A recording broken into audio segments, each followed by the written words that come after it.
नमस्कार दोस्तों, मैं हूं आपका अपना विनोद कुमार तुषार और आप देख रहे हैं बढ़ते बेक ऑफ कदम मेरे साथ। आइए जानते हैं इस समय की विशेष खबर।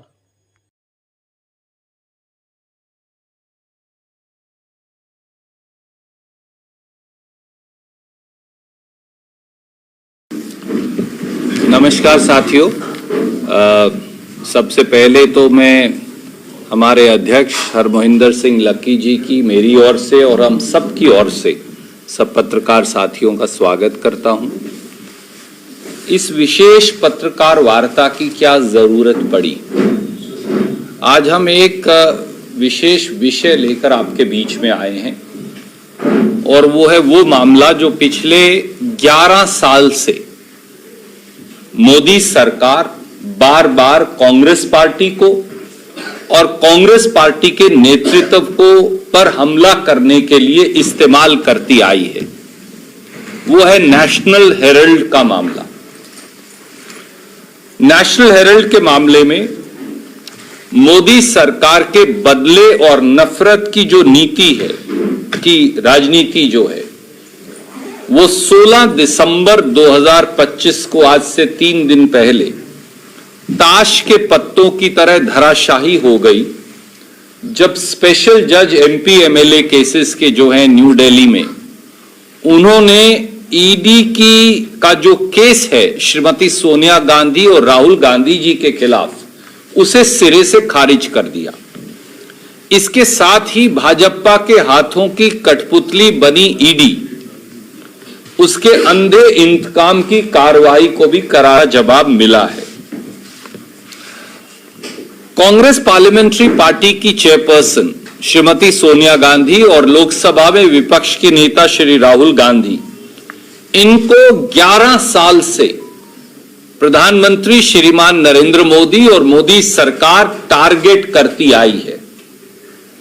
अंधे बदले की भावना से बदनाम करने की साजिश करती आई है, ये कहकर के नेशनल हेराल्ड के 5,000 करोड़ रुपए के एसेट्स जो हैं, उन्हें कांग्रेस नेतृत्व और कांग्रेस पार्टी ने उनका गबन कर लिया। आपने अखबार में, टेलीविजन में ये बार बार 11 साल से आप देख रहे हैं।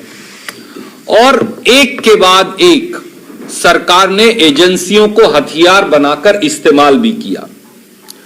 पर 16 दिसंबर 2025 को जो निर्णय आया है, उसने ये साबित कर दिया कि ना कोई अपराध है, ना कोई अपराध था, ना कोई अपराध हुआ था, और ये पूरा मामला बदले की राजनीति और रंजिश से प्रेरित था भाजपा की केंद्रीय सरकार के द्वारा, और इसीलिए वो सारा मामला कोर्ट ने सिरे से खारिज कर दिया।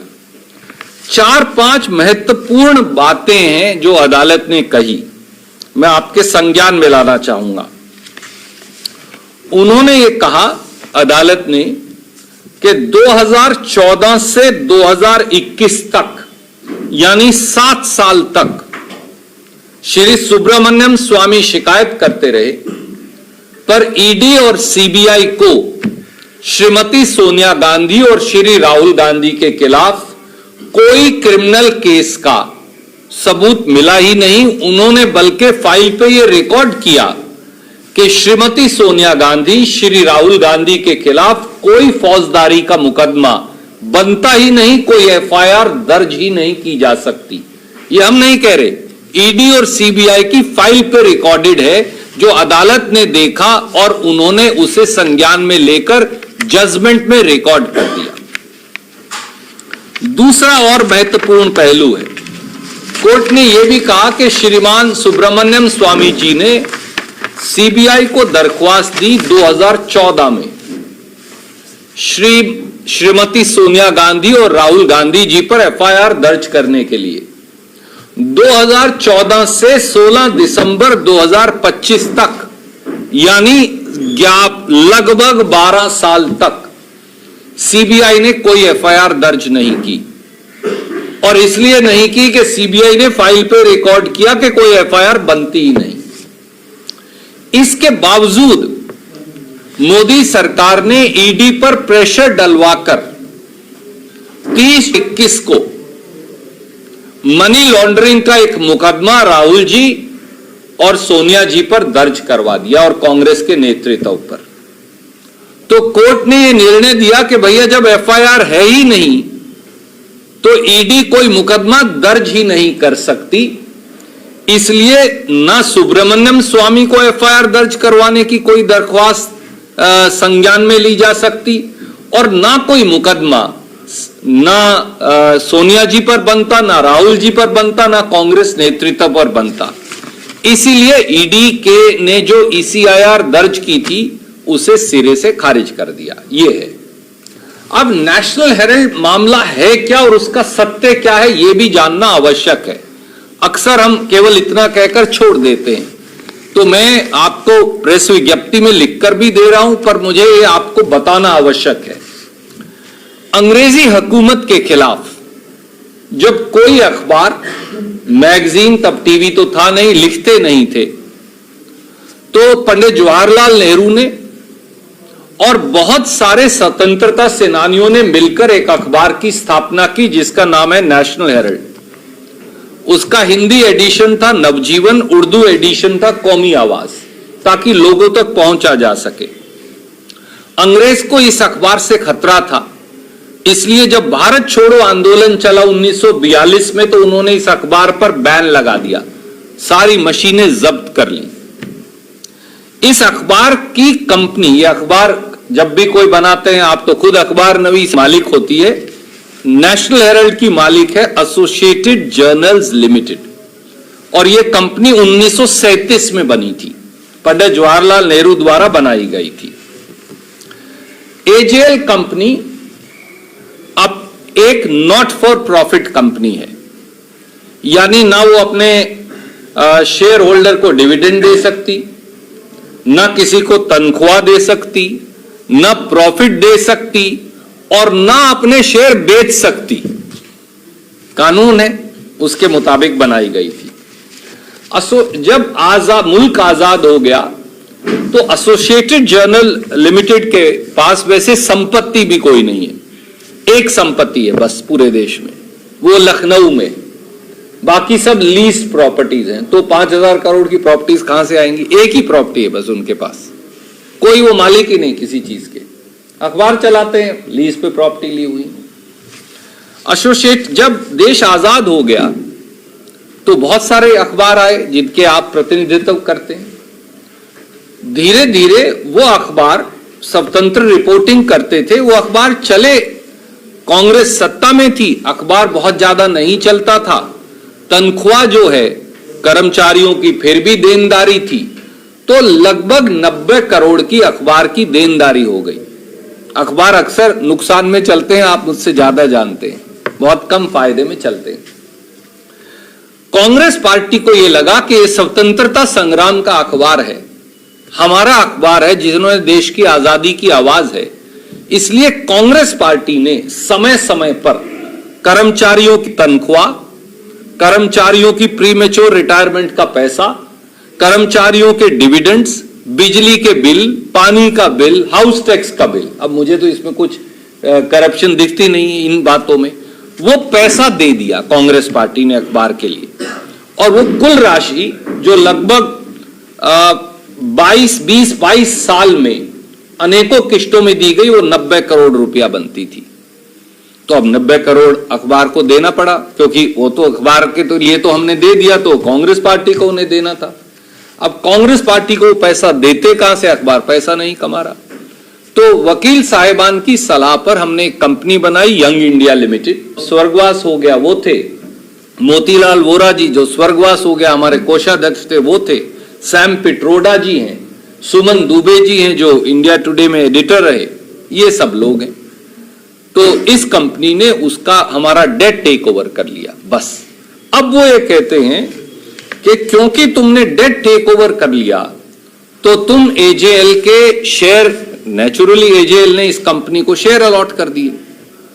भाई वो पैसा दे नहीं सकते, तो उन्होंने कहा भी पैसा नहीं दे सकते तो पैसों के बदले में नोशनल शेयर ले लो, तभी तो कोई कंपनी को पैसे दे पाएगा।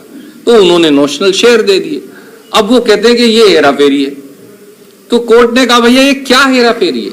अखबार में आज ये कहता हूं, अखबार हमारा बनाया हमने, एजेएल कंपनी हमारी भारतीय राष्ट्रीय कांग्रेस की, अखबार भारतीय राष्ट्रीय कांग्रेस का, कंपनी हमारी है भारतीय राष्ट्रीय कांग्रेस की, कर्मचारियों की तनख्वाह का, हाउस टैक्स का, बिजली का बिल, रिटायरमेंट का बिल, प्रोविडेंट फंड हमने दिया, हम देंगे, हमारा अखबार है, पैसा भी हमारा, पैसा और पैसा बाकायदा ऑडिटेड सीए से भी, इलेक्शन कमीशन ऑफ इंडिया से। हमने वो शेयर एक से दूसरी कंपनी में ट्रांसफर कर लिए ताकि कांग्रेस की किताबों में वो डेट खड़ा ना रहे। हम भी अखबार आज भी हम चलाते हैं, नवजीवन भी हम चलाते हैं, कौमी आवाज भी हम चलाते हैं, नेशनल हेड भी चलाते हैं। भैया बीजेपी के पेट में क्यों दर्द हो रहा है? मुकदमा क्या है? अब लकी जी कांग्रेस पार्टी के अध्यक्ष हैं, ये भी इनका है, कमीज भी इनका है। ये कोट कमीज बेटे को दें, बेटी को दें, धर्म पत्नी को दें तो इनकी प्रॉब्लम है ना। पर कल को कोई बीजेपी का प्रेसिडेंट आके कहे इन्होंने अपने बेटे को क्यों दे दिया, भैया कमीज इनका है, कोट इनका है, आपको क्यों पीड़ा हो रही? केस क्या है? इसलिए केस कोई था ही नहीं। ये बात मैं अलग अलग जगह समेत दिल्ली के कई बार समझा चुका हूं। जो सुनता है उसको समझ में आ जाती है, पर सुनते कितने लोग हैं? बाकी सब लोगों को लगता हो पता नहीं क्या गड़बड़ हो गई। तो इसीलिए कोर्ट ने कहा, जब ये मामला गया और सुब्रमण्यम स्वामी जी ने शिकायत की, बीजेपी ने उसकी पूरी पैरवाई की, 14 से 25 तक सीबीआई ईडी दोनों उनके पास हैं। उन्होंने फाइल पे लिखा साहब मुकदमा ही नहीं है कोई बनता, बनेगा कैसे? अखबार हमारा, कंपनी हमारी, वो पैसे हमारे, हमने कंपनियों के कर्मचारियों की तनख्वाह, हाउस टैक्स, प्रोविडेंट फंड के लिए दिए, बिजली के बिल के लिए दिए, आपको क्या तकलीफ है? इसलिए ईडी ने कहा भैया कोई मुकदमा बनता ही नहीं और उसे सिरे से खारिज कर दिया और आखिर में सत्य की जीत हुई। पर सबसे बड़ी बात यह है, वो कहते हैं ना सत्य आखिर में जीतता है, उसे समय लगता है। 11 साल तक कांग्रेस के नेतृत्व की और कांग्रेस पार्टी की बदनामी की, कहा 5,000 करोड़ का घोटाला हो गया, पता चला उनकी तो प्रॉपर्टी नहीं है कोई।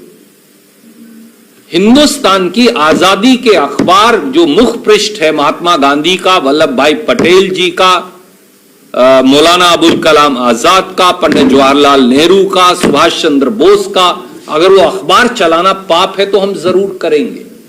और आज ढोल की पोल, झूठ के ढोल की पोल खुल गई और बीजेपी का सारा प्रपंच जो है वो ताश के पत्ते की तरह अदालत ने उसे सिरे से खारिज कर दिया।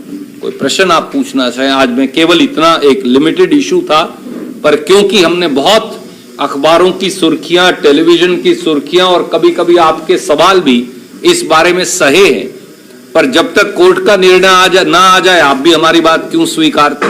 अब तो कोर्ट ने 122 सफ़े का निर्णय दिया है, मैं उसकी कॉपी भी आपको भेज दूंगा, वो भी ताकि कोई मित्र अगर पढ़ना चाहे तो पढ़ सकता है, वो भी भेज दीजिएगा। तो ये सच्चाई है और आखिर में सच्चाई की जीत हुई। कोई सवाल? से जुड़ा एक केस पंचकुला में है, प्लॉट अलॉटमेंट हुड्डा साहब के टाइम में उसको जो उनके ट्रांसफर की ड्यूटी बनती थी वो एग्जाम की, वो अभी तक चल रहा है और हुड्डा साहब को रिलीफ भी नहीं मिल रहा है, वो उससे बारे में क्या? देखिए आदरणीय मित्र, जो मैटर सब जुडिस है वो अदालत में आ जाएगा निर्णय, पर मैं आपको एक बात कहना चाहता हूं, सभी समाचार पत्रों को कांग्रेस की सरकार ने प्लॉट दिए, प्लॉट थे ही समाचार पत्रों के लिए रिजर्व, उससे 10 प्लॉट छोड़ के इंडियन एक्सप्रेस के पास भी है, तो इंडियन एक्सप्रेस पे भी पर्चा दर्ज कर लें क्या? ट्रिब्यून के पास भी है तो ट्रिब्यून पर भी मुकदमा दर्ज कर लें क्या? मुझे नहीं याद टाइम्स ऑफ इंडिया और हिंदुस्तान टाइम्स के पास है या नहीं, पर 8 या 9 अखबारों को हमने प्लॉट दिए, क्योंकि कांग्रेस पार्टी का यह मानना है आप हमारी आलोचना करें, हमारे बारे में सकारात्मक या नकारात्मक स्टोरी लिखें, जब तक सजग, निष्पक्ष और निर्भीक पत्रकारिता नहीं होगी लोकतंत्र जिंदा नहीं रह सकता। और हम कल को कहें इंडियन एक्सप्रेस को, ट्रिब्यून को, अमर उजाला को, भास्कर को, दैनिक जागरण को, दैनिक ट्रिब्यून को कि भैया जाकर बाजार से प्लॉट खरीदो, तो हो सकता है कि वो 50, 100, 200 करोड़ में प्लॉट ना खरीद सके, या 10 करोड़ में, 5 करोड़ में प्लॉट ना खरीद सके। इसलिए कांग्रेस ने, सरकार ने सब्सिडाइज प्लॉट सबको दिए, अकेला नेशनल हेराल्ड को नहीं दिया। तो एक प्लॉट नेशनल हेराल्ड को भी मिला। तो या तो सारे अखबारों को बंद करके अंदर करो, और नेशनल हेराल्ड पे मुकदमा करने का क्या लॉजिक है? ये उसका सार है मोटा, बाकी तो वकील साहिबान करेंगे। सर, आज एयर पोल्यूशन पे भी कोई डिस्कशन नहीं हुआ पार्लियामेंट में। एयर पोल्यूशन एक बहुत बड़ा मुद्दा उभर के आ रहा है, कैसे आप लोग देखते हैं इसको?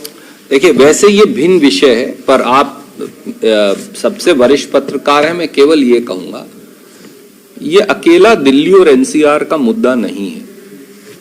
दिल्ली आज दुनिया का तीसरा सबसे पोल्यूटेड शहर है। दुनिया के 100 सबसे पोल्यूटेड शहरों में से आधे हिंदुस्तान में। AQI दिल्ली एनसीआर में एवरेज 500 है और बहुत जगह 800 से 900 है। जब AQI 400 को पार हो जाता है और अगर आप खुली हवा में सांस लें तो ये 68 सिगरेट पीने जैसा है प्रतिदिन। हमारे बच्चे, छोटे छोटे बालक बालिकाएं, हमारे बुजुर्ग मां बाप, हमारे नौजवान जो इस देश की रीढ़ हैं, वो 68 सिगरेट पीने को मजबूर है, इतनी ज्यादा पोल्यूशन है। Between Aam Aadmi Party and Congress and the others who've been at the helm of affairs, who is more responsible? Because BJP बोल रही है कि हमारे पास सत्ता तो अभी आई है। देखिए, मोदी सरकार 11 साल से सत्ता में है, क्या वो अपनी जिम्मेवारी से पल्ला झाड़ सकते हैं? केजरीवाल जी वर्षों तक पंजाब और हरियाणा के किसानों पर इल्जाम लगाते रहे जब तक पंजाब में सत्ता में नहीं आए थे। अब पता चला दिल्ली में और एनसीआर में पोल्यूशन का क्या कारण है। 39% वेहिकुलर पोल्यूशन है, गाड़ियों की पोल्यूशन है। लगभग 30%, लगभग 2-3% इधर उधर हो सकती है, कंस्ट्रक्शन और मिट्टी जो पड़ी है सड़क पे उसकी पोल्यूशन है। और पराली जलाने की पोल्यूशन 4% है। ये मैं नहीं कह रहा, ये प्रधानमंत्री की कमेटी ने बताया। और कूड़ा जलाने की और की कुछ इंडस्ट्रियल पोल्यूशन है 18-20%, इस तरह से है। तो आप मुझे बताइए, बजाय सरकारों को इस बात का हल निकाल जाएंगे सब। आज LNJP की खबर है, आप ही दिखा रहे थे कि LNJP में सांस की जो बीमारियां हैं उनकी दवाई खत्म हो गई। LNJP अस्पताल दिल्ली में, लोक नारायण जयप्रकाश हॉस्पिटल दिल्ली में, ये आलम है। It's a national health emergency. दुर्भाग्य से हम आज भी एक दूसरे पर इल्जाम लगाने की राजनीति कर रहे हैं। राहुल गांधी जी ने यह मामला उठाया स्वयं, प्रियंका गांधी जी ने उठाया लोकसभा में, राज्यसभा में खड़गे जी ने, और मैंने ये मामला उठाया, पर सरकार सुनने को ही तैयार नहीं। वो केवल इल्जाम, तेरा मेरा, मेरा तेरा, उसी इल्जाम में फंसे हैं। सच्चाई ये है कि दिल्ली और दिल्ली के चारों तरफ वर्षों से भाजपा का शासन है और प्रधानमंत्री को स्वयं इसका संज्ञान लेकर दूरगामी निर्णय करने पड़ेंगे। अगर बीजिंग जैसा पॉल्यूटेड शहर अपने AQI को ठीक कर सकता है तो हम क्यों नहीं? कारण बताऊं क्या है। एक, जब आप AQI को IQ कहें, मुख्यमंत्री दिल्ली की जो कह रही हैं, मैं उनका, देखिए, कम पढ़ा लिखा ज्यादा पढ़ा लिखा हो सकता है, कम पढ़े लिखे पढ़ो लिखों से ज्यादा अकलमंद होते हैं, पर चिंता की विषय यह है कि जब दिल्ली की IQ में अंतर ना मालूम हो तो उसे ठीक कैसे करेंगी? हमारी बहन है, मेरे तो जिले की रहने वाली है, मैं उनकी बड़ी इज्जत करता हूं, बट यह दिखाता है कि आपका कितना कैलेस एटीट्यूड है। आप इसको लेकर चिंतित ही नहीं है। कभी आर्टिफिशियल यमुना बना देंगे पानी के टैंकर लगाकर, कभी जहां जहां वो लगे हुए AQI मेजरमेंट के सेंटर्स, उनके ऊपर टैंकर भेज के पानी छिड़क देंगे। भैया, बेवकूफ बनाकर पोल्यूशन ठीक नहीं होगी। It's a health emergency.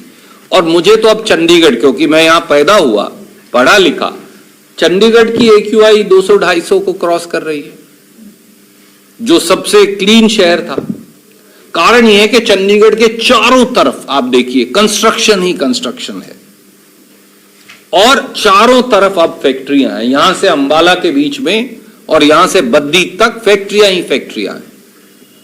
क्या सरकारें उनकी तरफ संज्ञान लेकर ध्यान दे भी रही हैं? बहुत दूर नहीं है जब चंडीगढ़ भी दिल्ली NCR जैसा हो जाएगा।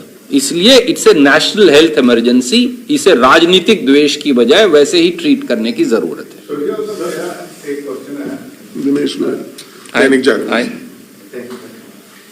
जैसे आपने पहले जब कोर्ट ने परमिशन दी थी ईडी को किसी वाले आप हाई कोर्ट में रिजेक्ट कर दिया, इसको आप किस तरह देखते हैं? देखिए, मैं कोई न्यायिक प्रक्रिया के ऊपर बतौर मुख्य न्यायाधीश के टिप्पणी तो नहीं करूंगा। मैं सिर्फ ये कह रहा हूं, पहली बार अदालत ने पूरे मामले का संज्ञान लिया। वो निर्णय की कॉपी मैं आपको भेजूंगा, मुझे उम्मीद है आप तो सजग पत्रकार हैं, देखेंगे। उन्होंने 3 महत्वपूर्ण बातें कही। नंबर 1, 2014 में सुब्रमण्यम जी के खिलाफ दरख्वास्त दी। 2014 से 2021 तक न ईडी ने न सीबीआई ने फाइल में दोनों ने दर्ज किया कि भैया कोई एफआईआर बनती नहीं। फिर उन्होंने सीबीआई को जो दरखास्त दी थी 2014 से 16 दिसंबर 2025 फैसला आने तक सीबीआई ने कोई मुकदमा दर्ज नहीं किया। हर बार जब वो वकील से उन्होंने पूछा, उन्होंने कहा कोई एफआईआर बनती नहीं, दर्ज क्या करें। 2021 में जब उन्होंने देखा सब कुछ फेल हो गया है, तो किसी ने, दिल्ली की सरकार में बैठे व्यक्ति ने, वो कौन है, वो प्रधानमंत्री जी हो सकते हैं, गृह मंत्री जी हो सकते हैं, उन्होंने ईडी को कहा हमें नहीं पता बनता है नहीं बनता है, ECIR दर्ज कर लो मनी लॉन्ड्रिंग की। और फिर 21 से 25 तक लगभग 20,000 न्यूज़पेपर स्टोरीज छपी और 50-60 हजार घंटे टेलीविजन पे डिबेट्स चली कि सोनिया जी और राहुल जी बहुत बड़े दोषी हैं, वो तो बेल पर हैं, इत्यादि इत्यादि। अब ये सामने आया कि ECIR ने जो ईडी ने जो मुकदमा दर्ज किया था उसका कोई आधार तो होगा, एफआईआर है ही नहीं। और एफआईआर क्यों नहीं है? क्योंकि कोई ऑफेंस नहीं है। ऑफेंस क्यों नहीं है वो मैंने कारण बताया। भैया हमारा अखबार, हमने पैसा दिया, कर्मचारियों की तनख्वाह का दिया, अखबार के पत्रकारों की तनख्वाह का दिया, उनका प्रोविडेंट फंड दिया, उनकी प्रीमेच्योर रिटायरमेंट का दिया, उनकी ग्रेच्युटी दी, बिजली और पानी का बिल दिया, मेंटेनेंस पे खर्च किया बिल्डिंग की जहां से अखबार चलता है। तो इसमें बुराई क्या है? और कांग्रेस का पैसा था, हमने बाकायदा चेक से दिया, लोगों पेमेंट की, कोई भुगतान हमारे सर नहीं है। ये अच्छी बात है कि बुरी है? कोई अखबार पत्रकारों की तनख्वाह ना दे, आप हमारी बदनामी करते कि तुम प्रेस कॉन्फ्रेंस करने आए हो, अपने अखबार के पत्रकारों की तनख्वाह नहीं दे रहे हो। तो इसमें गलत क्या था? अखबार हमारा, पैसा हमारा, दिया हमने, हम मानते हैं हमने दिया, कंपनी भी हमारी, और वो कंपनी किसी को ट्रांसफर भी नहीं की जा सकती। न सोनिया जी उसमें से 1 रुपया निकाल सकती, न राहुल जी निकाल सकते, ना मोतीलाल वोरा निकाल सकते थे, ना सुमन दुबे निकाल सकते, ना सैम पिट्रोडा निकाल सकते, ना वो कोई डायरेक्टर की तनख्वाह ले सकते, ना वहां से कोई गाड़ी ले सकते, ना वहां कोई दफ्तर चला सकते, ना डिविडेंड दे सकते, ना शेयर दे सकते, ना शेयर बेच सकते। तो फिर गड़बड़ क्या है? सर कल जो बिल पास हुआ DDP का, उसपे आपने कंपनियां भी पाई है वहां पे, तो उसपे क्या है? देखिए ऐसा है, मैंने वैसे उसके बारे में तफसील से संसद में कहा और आपकी एजेंसी समेत बाकी साथियों से बात की। अगर मैं एक लाइन में कहूं, जो नया मनरेगा कानून को खत्म करना इस देश के 12 करोड़ लोगों की रोजी रोटी पर प्रहार है, जो भाजपा ने रात के अंधेरे में 2:30 बजे किया। मनरेगा में 12 करोड़ तक मजदूरों को रोजी रोटी मिलती है, और ये मजदूर हैं कौन देश के? मैंने बताया उनका प्रोफाइल 2023-24 में था। 48% पिछड़े वर्गों के लोग थे, 29% के करीब 28 से 29% SC समाज के लोग हैं, लगभग 16 से 17% आदिवासी हैं, और 5% सामान्य वर्गों के गरीब हैं। इन सबसे रोजी रोटी छीन लेना मनरेगा की रोजगार की गारंटी को खत्म करना, इससे भाजपा ये करके क्या साबित कर रही है? ये दर्शाता है, पहले किसानों के खिलाफ 3 काले कानून लेकर आए, अब मजदूरों के हकों को खत्म करने के लिए नया कानून लेकर आए।